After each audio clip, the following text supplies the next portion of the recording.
You are listening to Killer, and this is case number 23, Ellen Greenberg. Lock your doors, bolt your windows, and turn off the lights. We're about to begin.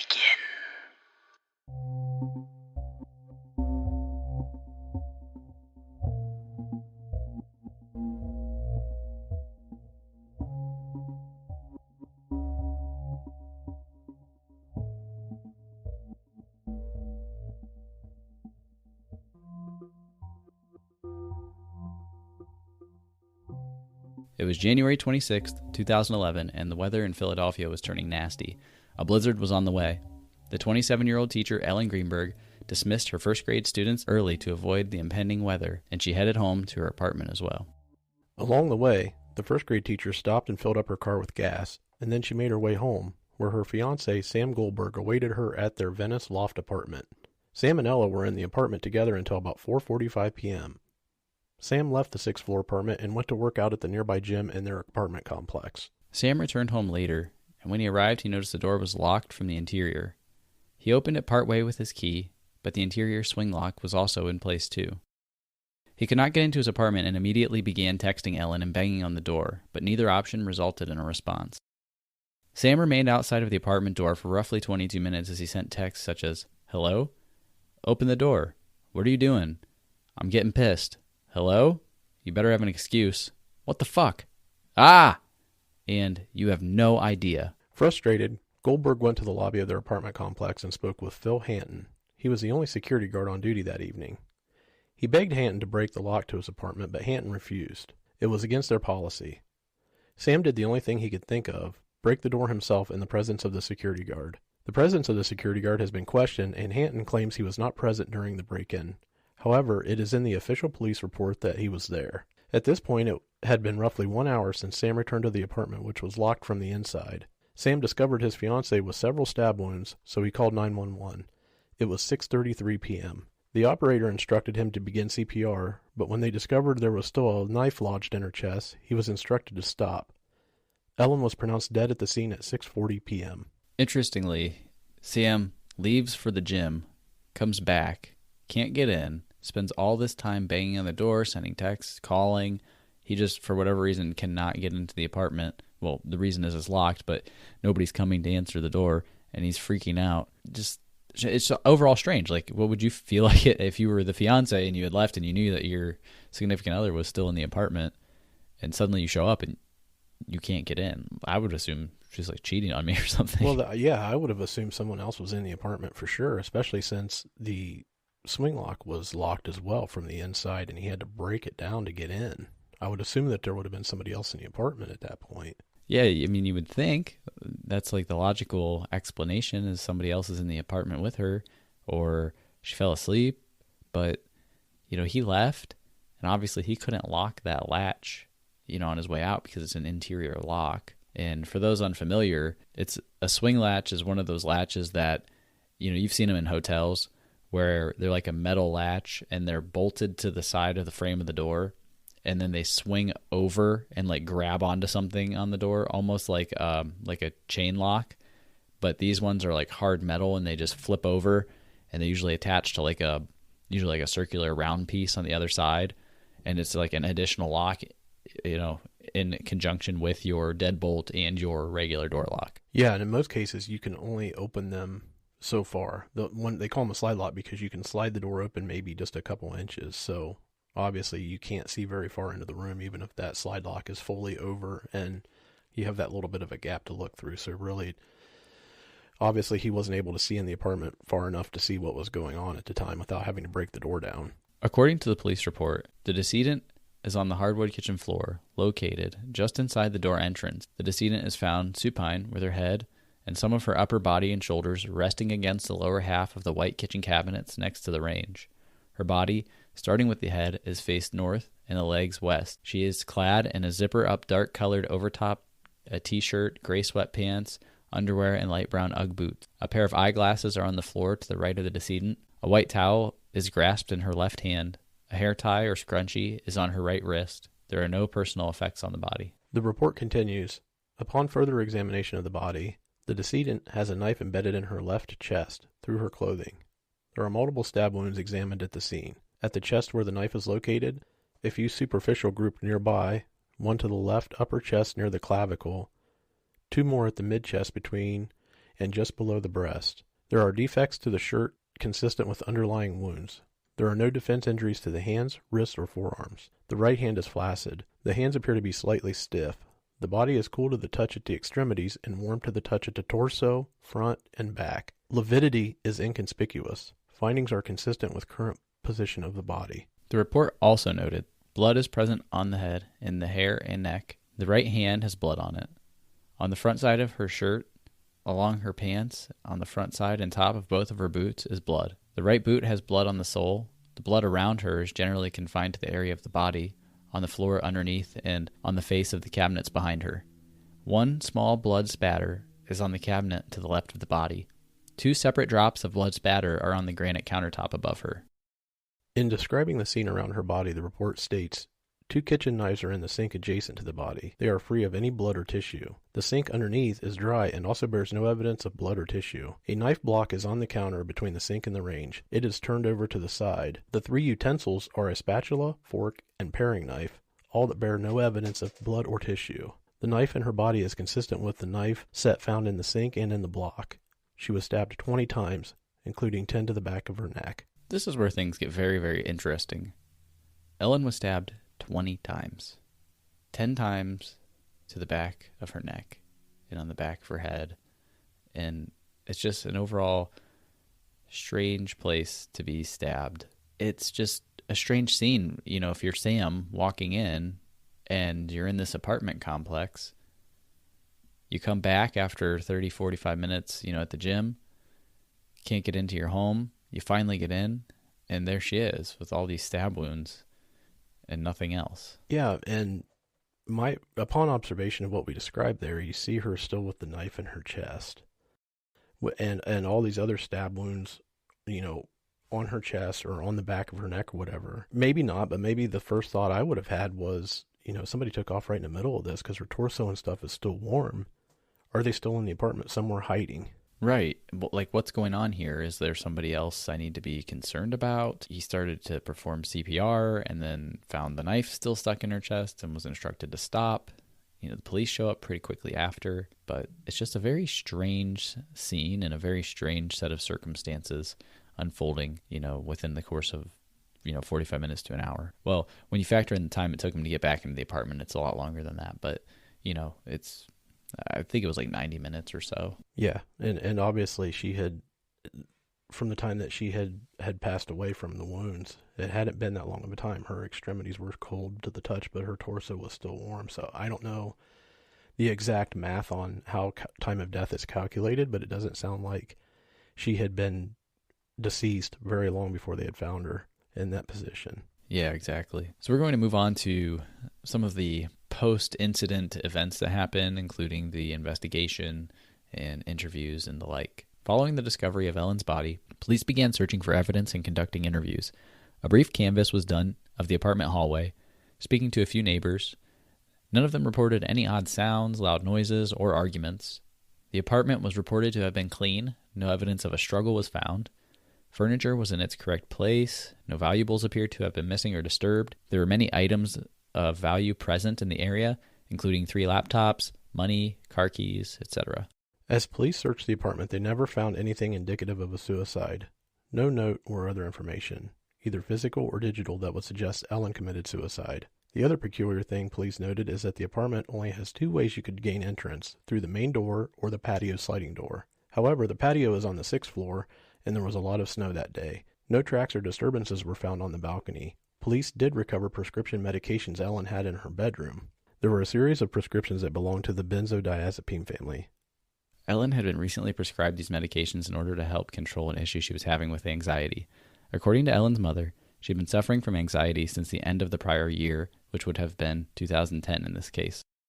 In an interview with police, Ellen's mother informed them that they recommended she go seek psychiatric help from a professional to help deal with her anxiety, which ultimately led to the prescriptions that she had.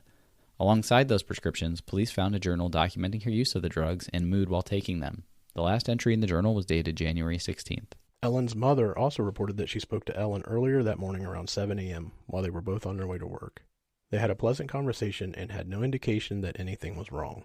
Investigators spoke to Ellen Greenberg's psychiatrist named Ellen Berman. Berman stated that Greenberg was a newer patient of hers, having seen her only 3 times, on January 12th, January 17th, and January 19th of 2011. Berman described her as having severe anxiety for about 2 months. She was struggling with some new regulations that the school district changed, as well as issues with some difficult students. She wasn't sure whether to quit or work through it.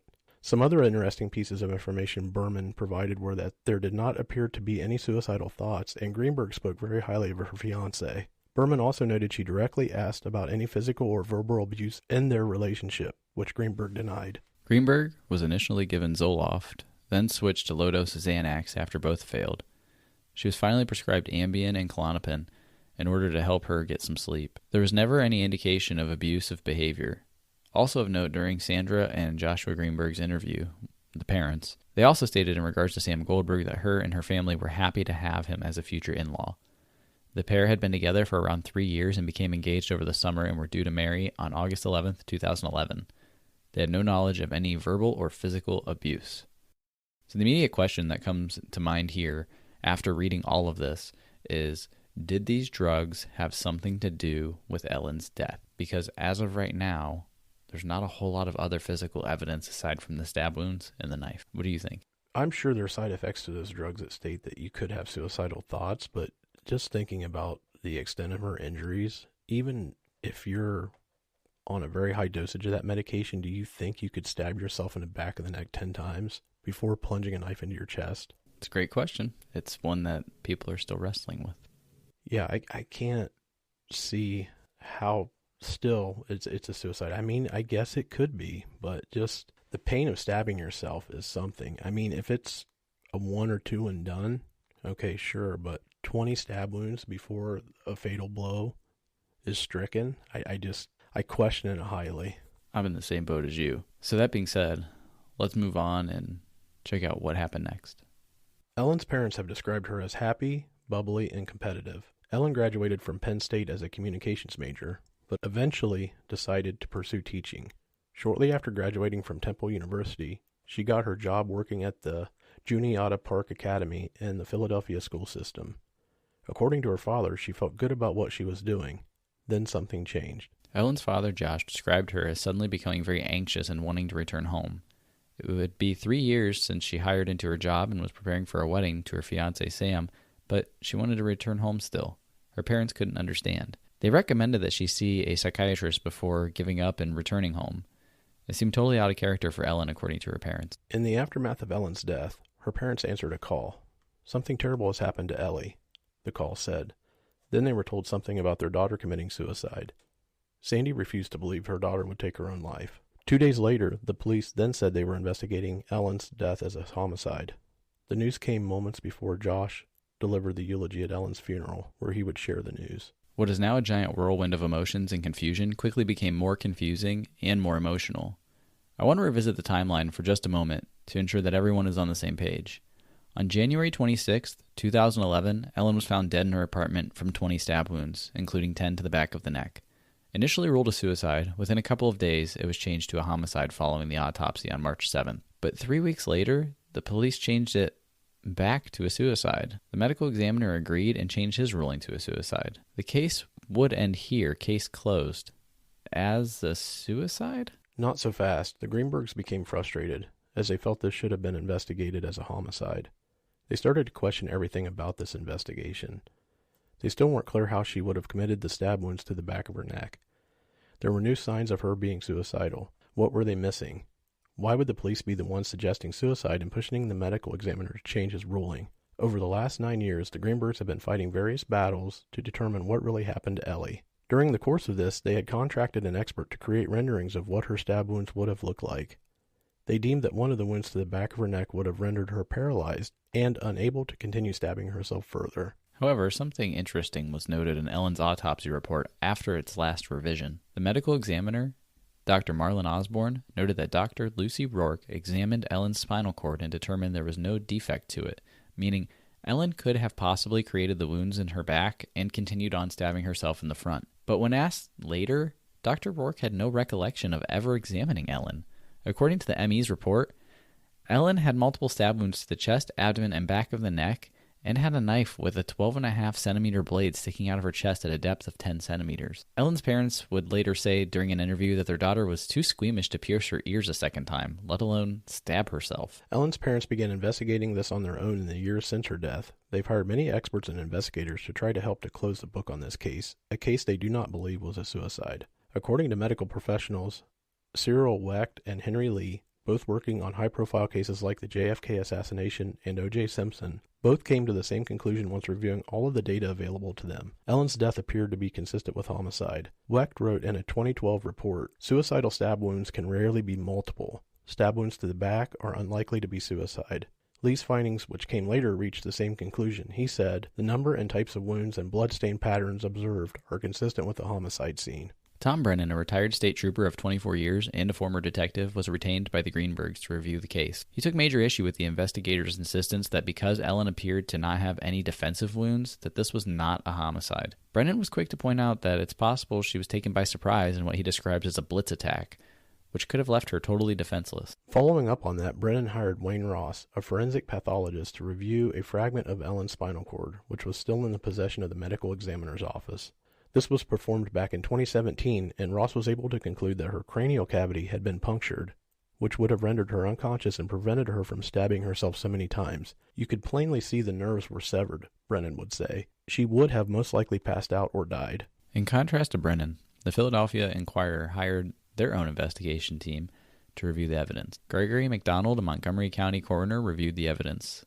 The conclusion he arrived at was that he was on the fence. He focused mainly on the stab wounds themselves. He noted that typically when we see a series of shallow stab wounds, they could be consistent with hesitation marks. When someone is self-inflicting these wounds, oftentimes they'll stab themselves superficially first to kind of see what it feels like to them, and then they'll go deeper and deeper as they progress with the self-inflicted wounds. He also stated that in homicides, a shallow stab wound is also uncommon. He also noted, though, that the deeper the wounds, the number of punctures and the gash on her forehead complicated the case. That could have been related to a knife attack. Finally, he said Ellen had been stabbed through her clothing. Most suicides are done by lifting up the clothing in that area, and then the victim proceeds to self-injure. A few other oddities in this case. Why did Ellen fill her car with gas prior to heading home? Is that indicative of someone that is suicidal? Also, the state's attorney general's office had some computer forensic evidence found on her computer searching for suicide methods, quick suicide, and painless suicide. None of that was included in any of the original reports. Why not? So, Craig, what do you think happened after you hear all of the, facts as we know them laid out before us in this particular case? Because it's a very strange one, and I've been reading about it for quite some time, and every time I come back to it, I'm just more and more perplexed. Yeah, everything that we read over, I still can't foresee this being a suicide. But yet, I don't know how it's a homicide when the door was locked from the inside, and there was no evidence of anybody out on the balcony on the 6th floor, because that was the only other way out of the apartment. Right. I had seen a video somewhere, and I didn't jot this down at the time, and I apologize. Hopefully this is not incorrect, but let's just be clear. This is the speculation time on the show, so if it's not 100% factual, I do apologize. But I believe at some point somebody had noted that during Ellen's autopsy, they noticed that she had a lot of bruising on her arms and maybe even on her legs in some spots. And to me, it almost seemed like abuse, like physical abuse marks. And I have a lot of questions about this Sam Goldberg, and he doesn't really seem to be under any scrutiny for this at all, which I find very strange. Yeah, it is very strange. Do you think... Well, I have two thoughts on how it could have possibly been him. And, I mean, he had the alibi of going to the gym, sure. The door being locked from the inside makes it very confusing, but do you think he figured out a way to lock that slide lock from the outside, even with the smallest of gaps? I don't even see how that's possible with that type of a lock, but is it possible he figured out a way to do that? So I had heard somewhere, now this is pure speculation, that the bolts that were used to fasten that slide lock to the frame of the doorway, the screws were not fully screwed in, and he was able to break through it pretty easily. And so the theory goes that he loosened the screws enough that he could probably lock that door himself from the outside, and then was able to also break it down to get in. Okay, now that's a little bit more believable. If the hardware that was used to fasten that slide lock to the door was loosened to the point where he could turn it just enough to reach the point where it would basically be engaged in the lock position, that's a little bit more believable. And even you wouldn't be able to see that from the outside of the door if you're peeking in through the small gap, that it was loose to begin with, other than maybe if you were rattling the door right. Well, and it's a great alibi. It's a great alibi. When you come back and you break the door open yourself, you know, it just looks like you broke the door open. Screws came loose. Right. And it's going to do some damage when you break the door down that way. And maybe it covers his tracks at that point. Exactly. Like, you bust through that door so hard, no one's even thinking twice about why the door and bolts are messed up, because you busted in. You couldn't get in, so you broke it down, and now the bolts are there, and you're ready to go. Very true. It definitely makes you think. But also, if there was a struggle and he had killed her and then figured out a way to manipulate the door lock to get out and make it look like she had killed herself, didn't the neighbors report in the police report that there was no sign or no sounds of struggle or any kind of altercation in that apartment when it happened? You would have thought there would have been some pretty loud noise going on if he was especially stabbing somebody 20 times until they're unconscious. Yeah, so I think that what could have happened, like they described, the one expert suggested it could have been a Blitz attack, which if he got her in the spinal cord right away, you may not have heard anything. Like, it may have paralyzed her right then and there. And any noise she was making was quiet enough to be muffled, you know, by the walls and all that stuff. And I don't know how these apartments are constructed exactly. Like, are the walls paper thin where you hear everybody all the time, or are they fairly well insulated where you have to be pretty loud so you could get away with something like that? I mean, I don't know. True. And I guess with the one report showing that there had been a strike to the back of her neck that would have paralyzed her, that's very possible with the Blitz attack. I mean, she would have been rendered almost unconscious and not able to make any noise at that point. Plus, also, don't you think if it's a suicide and you start stabbing yourself that you're going to yell or scream out at some point? Because it's going to hurt like hell, and it's going to trigger that reaction to yell or scream, I would think. Yeah, I mean, I don't imagine going down that way. You know, suicide by 20 knife wounds. Like, I mean, I know anybody is capable of doing anything like that to themselves, and you never know someone's state of mind when they're experiencing some type of mental health issues and they're not feeling their normal self, and then they're on medication that has suicide as a side effect. But I have a really hard time just believing that this was a suicide. I just do. There's something about it that just does not sit right with me. And if I were her parents, I wouldn't be, you know, feeling good about this either. And I haven't really come across, and I've looked, I haven't come across much about Sam and like how the police pursued him, because it seemed like they really took his story and his alibis, checked out the cameras, and they were, okay, cool. You did it. Like, you went to the gym and you came back. Like, that was all that happened. But the whole apartment was extremely clean, except for that one area where she had, you know, been murdered or committed suicide. But I tend to lean towards something doesn't feel right about this to me. No, I totally agree, and I'm hedging my bets on the fact that he did something to make himself able to lock that door and make it appear as if someone had locked themselves inside the room, or maybe somebody else was in there with her, and kind of that superficial appearance of, oh, I couldn't get in, I couldn't have possibly have locked this lock because I went to the gym. She had to have done it from the inside. I'm going to stand by the fact that he figured out a way to lock that door, killed her, left the building. The camera's going to show that he left, and his alibi stands as far as going to the gym. The only thing that really bothers me after talking through this whole thing is the police report started with suicide, they switched it to homicide, and then they went back to suicide. And I don't understand why, especially with the pressure from her parents. Yeah, that's the strange part of this whole equation, is the police were kind of dictating what the rulings were on this report. They said it should be suicide, and the medical examiner was like, okay, sure. Like, what? How's that work? That should be the medical examiner's job to determine the cause of death, not the police. No, exactly. I've always thought that that's the coroner has the final say on cause of death. I didn't think that the police investigating or the investigators on the case could come back and say, oh, no, this is homicide, change it. I didn't think that that's how that worked. I mean, I'm not obviously in law enforcement. I'm not an attorney, but I always thought coroner had the final say. Yeah, and they do. And what else is interesting is she fills her car up with gas before heading home, before the blizzard. And, I mean, perhaps if it were suicide, you're not thinking you're going to kill yourself right that minute. Maybe that feeling strikes you. I could see that. I don't personally suffer from mental health issues, so I can't really speak to them 100%. But I can see a scenario where it just hits you like a wave of depression, just out of nowhere. Like you may be like in a rough mental state anyway, but then like it just all of a sudden it's self-consuming. Like, and then that's when she decided like she was going to stab herself. Like I could see that playing out that way. But at the same time, I have a hard time believing that she would go and do things like fill up her car with gas for the next day.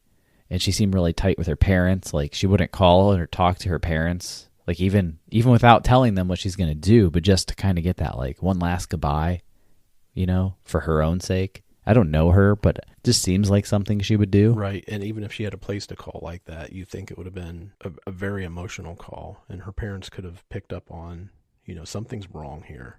But that wasn't the case. Right. And why was she suddenly wanting to come back home? You know, you've been gone, you know, you've been out of the house for years. You're about to be married. You're planning a wedding. And suddenly you want to return home. Was there something going on with her and Sam behind the scenes that nobody knew about, and it was just this dirty little secret, and she wasn't really willing to tell anybody, and that's what was making her stressed out and depressed? And did that have to do with the potential bruises and things that were found on her body at the autopsy? Was that she was actually being physically abused by him? I mean, we don't know. This is pure speculation, and I'm not saying that that happened because I can't prove any of it, but it does sound like there's a lot more to the story to me for some reason. There's so many unanswered questions that makes me feel like this is more than what we're being led to believe. Right, and I'm glad you brought that up. I kind of glazed over the fact that she had been wanting to return home after 3 years.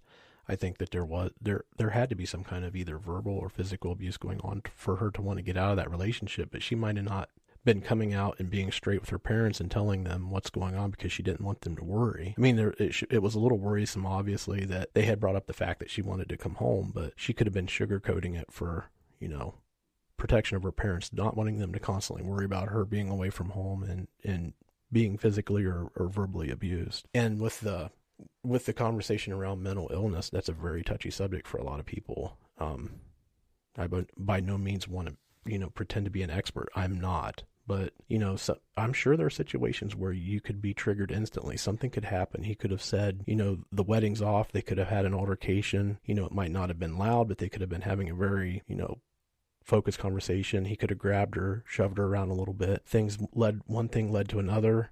She said she's going home, already talked to her parents. He stabbed her and killed her. Maybe this is something he had been planning. And, you know, like I've said several times, he had figured out a way to stage the scene to look like she had killed herself. And then he had the alibi at the gym. That's what I'm going with. I really don't believe this was a suicide.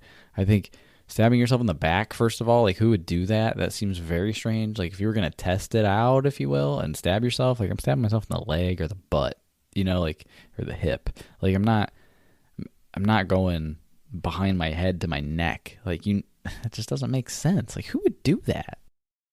No, it doesn't make any sense at all. And I don't think that that's how it happened. I mean, we obviously aren't the investigators here, but it's entirely too strange to be a suicide, in my opinion. I agree. And then suddenly, like, additional digital forensic evidence shows up saying that she was searching for suicide and quick suicide and this and that. Like, where'd that come from? And how do you know it was her searching that? What if Sam searched that in advance on her machines? Like, you don't know that. It was very, like, backhandedly presented, just, you know, out of the blue randomly. And it's like, well, where did this evidence come from? And how do we know that it was her who searched it? Right. Yeah, that piece of the puzzle is too easy to stage. He could have very easily signed on her computer as her and threw a couple quick Google searches out there for those topics and made it look like she was looking for it. That one was pretty easy to stage, in my opinion. Yeah, the thing I have an issue with in this case is that there are more questions than answers, and there's so many circumstances surrounding this that makes me uneasy in assuming it was a suicide, and especially in the way that she was stabbed. That's the big one. If she had one stab wound to her chest and she had died, or maybe just a couple to her chest, a few test ones and then the good one, that finally got her, I would then probably lean towards the side of the investigators here and not think much of it. But because there's all these stab wounds to the back of her, like what is that? That's just strange. That's the one that really like raises, my spidey sense and gets me thinking like, what's going on? And then you find out all these weird things going on with the investigation around it. And it seems very like open and closed, and the police are dictating things, and it's very bizarre. Yeah. It would be an interesting research topic to go out and try to find out how many people have ever committed suicide by stabbing themselves and stabbed themselves in the neck before actually plunging a knife into their chest and killing themselves. I have a feeling this is a one-off case in that respect. Yeah, I did come across something about like suicide by stab wounds, and the numbers were very, very low. It was like very, very few people do it. Right, because, and I'm not making light of this case or anything around it, but I mean, everybody's cut themselves at some point, whether it's with a knife or on glass or something. And I just can't, myself personally, can imagine stabbing myself forcefully in the back of the neck ever for any situation, whether it's... No, it's going to hurt like hell. Right. That's just something you don't think of doing. Even if you're looking to inflict pain on yourself, maybe you're going to cut yourself or, swipe the skin and break it open. But to actually plunge a knife into the back of your neck, that just sounds horrifying to me. Right. I mean, I know there are people who are self-mutilators, and, I'm sure they don't take this stuff lightly. But, I just can't imagine, like, doing it to your neck. That just doesn't seem like a normal, like I could see you hiding it on your inner legs or your arms somewhere or something like that. But then if you were going to ultimately decide to stab yourself to die, you would think you would just go straight for the heart, and just get it over with. Like almost like a gunshot wound to the head. Like you're going to stab yourself and you're just going for where you're going to be effective. Right. And there's only two methods there that I can think of. You're either stabbing yourself directly in the chest or you're cutting your neck. Yeah. Or, I mean, you could cut the inside of your thigh. You have a huge artery there too, but you're really going to have to dig deep to get to that, to cut yourself to the point where you're going to bleed to death. Yeah. I mean, there's methods to get yourself to that point, but I mean, just generally speaking, like, I don't know. I would personally probably go for the most efficient stabbing method, not the one that's like least efficient like this. But I mean, again, I don't have a history of mental illness and I'm not a self-mutilator. So maybe those people would disagree, and there's a good reason why they do those things.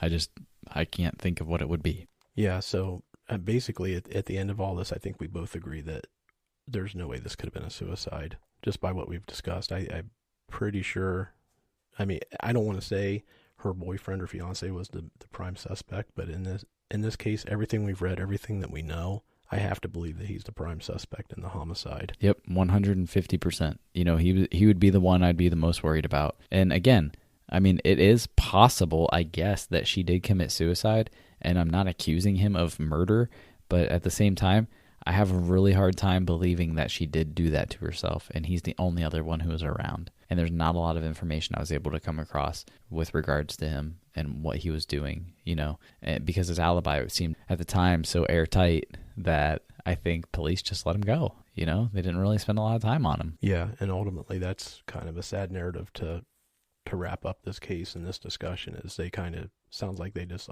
he was at the gym, she killed herself, case closed. It kind of sounds like they're being lazy on their part. I agree. All right, that brings us to a close this week. We hope you enjoyed the show. I would love to hear your thoughts on this case. Provide any insights to maybe some of the mental health aspects that Craig and I may not have touched on or understood enough. You can hit us up on our social media channels that you heard at the top of the show, and will be included in the show notes for this case. I'm glad that you guys were here with us. Until next time, stay safe.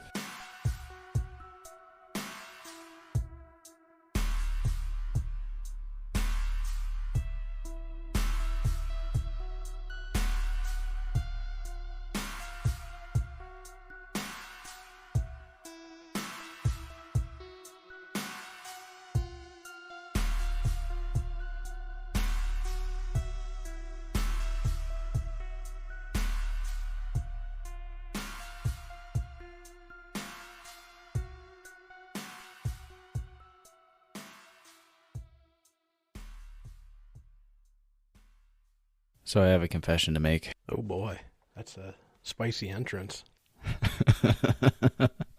So, do you recall, I don't remember, it was probably one of the cases we did around Pork Chop Rob. I do remember that case. I was actually just thinking about it today because I was looking through some of our timelines and I saw somebody had did an episode on Joe Matheny, the guy who was cooking up burgers at his barbecue joint with human meat in them. And I started thinking about Pork Chop Rob. Yeah. Well, I need to maybe admit some form of defeat here a little bit. I am going vegan for a week. Really? What brought that about? Okay, so if some of you haven't heard, I think I went on a pretty epic rant about veganism one of the episodes we did around the Pork Chop Rob one's probably the one after that when we had some feedback. I am not doing this for ethical reasons at all. I still don't care if people eat meat. And my rant is geared at veganism as a cult, not veganism as a lifestyle or healthy choice. So I just want to get that out of the way. But I did a few months ago, I had done a blood test to, it's called like the blood type diet. And I did a blood test and it tells you based on your blood type, what types of foods are healthy for you. And for those that don't know, I'm like really into working out and exercise, health and fitness and that kind of stuff. So I just love this stuff. And my wife's really into it as well. And she's the one who kind of got me turned on to this blood type diet kind of thing. And so I started looking at it and the results told me essentially like eat very little meat, eat soy. Soy is good for my blood type and some of these kinds of things, and eat less fat. And at some point over the last year, I had experimented with the keto diet, just for grins and because I love eating steak and bacon and all that fun stuff. So who wouldn't want to do that diet? That sounds great. And I just didn't, like at first I felt pretty good, but then suddenly I wasn't feeling so good. And I think it was, my body just doesn't do that well with like high fat, especially animal fat, saturated fats and stuff like that. So I kind of did a little bit of a reversal, went more of a like low fat situation and started doing like, the traditional 80s low fat diet, except I would say what is more of a healthy take on that, which is basically eat vegetables and lean cuts of meat, not as much red meat just because it has so much fat. But I wouldn't avoid it, but I would, that kind of thing. So anyway, long story to get here. Then I decided, well, I wonder what it would be like if I feel like I don't eat enough of vegetables just on their own, and I'm getting really sick of the foods that I eat regularly. And so I decided I would go vegan for a week to force myself to eat things that I don't normally eat, to then probably go back to what I would call a flexitarian diet, where I eat 2/3 of my meals are more vegan or vegetarian, and then, maybe one meat product or something like that. Because I eat a lot throughout the day, so a lot of meat constantly.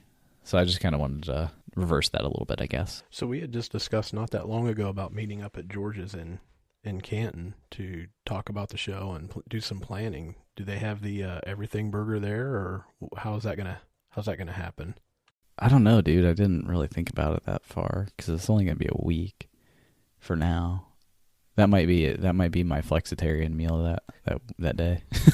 the Big Ernesto and with a side of home cut fries is a flexitarian diet for an entire week. Let's be honest. Well, I mean, it's good to see. It's a good experiment. I mean, if you're going to prove that blood test is, I don't know if the word is authentic or, how does it make you feel? You really don't know until you try it. So, I mean, that's great. Yeah, and so we're halfway through day 1 right now, and I feel pretty good. Let me say, the fiber is real, my friend. The fiber is real. The fiber keeps things real.